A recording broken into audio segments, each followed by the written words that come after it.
Hi guys, welcome to IMO. இன்னைக்கு நம்ம பார்க்க போகிற வீடியோ வந்து பார்த்தீங்கன்னா, ஜிபியோட ட்ரைலர் அப்டேட் வீடியோ தான் இது. இந்த படம் வந்து தல ரசிகர்கள் மட்டும் இல்லாமல் தமிழ் சினிமா ரசிகர்களுக்கும் கொண்டாடும் வகையில் இருக்கும்னு எதிர்பார்க்கலாம். அது மட்டும் இல்லாமல் இது தமிழ் சினிமாவோட 1000 கோடி தாக்கத்தை தீக்குமான்னு எதிர்பார்க்கப்படுது. நம்ம அஜித் அவர் நடித்த ஆதிக் அவர் இயக்குற படம் தான் இந்த படம். இதை நம்ம ஃபேன் பை சம்பவம் படம்னு கூட சொல்லலாம். படம் ரிலீஸ் ஆக இன்னும் 9 நாள் தான் இருக்கு. படம் எப்படி இருக்குன்னு ஆர்வம் ரொம்பவே அதிகமா ரசிகர்களிடையே இருக்கு. மைத்ரி மூவிஸ் மேக்கர்ஸ் நிறுவனம் தயாரிக்கும் இந்த படத்துக்கு நம்ம ஜிவி பிரகாஷ் தான் மியூசிக். இந்த படத்துல த்ரிஷா, பிரசன்னாலாம் லீட் ரோல் பண்ணியிருக்காங்க.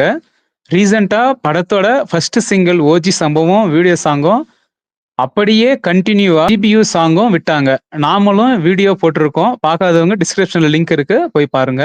இந்த படத்துல அணியுடைய கான்ட்ரிபியூஷன் இல்லைங்கிற குறைய இந்த பாட்டு மூலியமா தீர்த்து விட்டுருக்காரு. ஸோ ஜிபியு படத்தோட ட்ரைலர் வந்து பார்த்தீங்கன்னா ஏப்ரல் 3ஆம் தேதி வந்து ரிலீஸ் ஆகுதுன்னு சொல்லியிருக்காங்க. வீடியோ பிடிச்சிருந்தா சப்ஸ்கிரைப் பண்ணிடுங்க, மறக்காம பெல் ஐக்கானை ப்ரெஸ் பண்ணிக்கோங்க.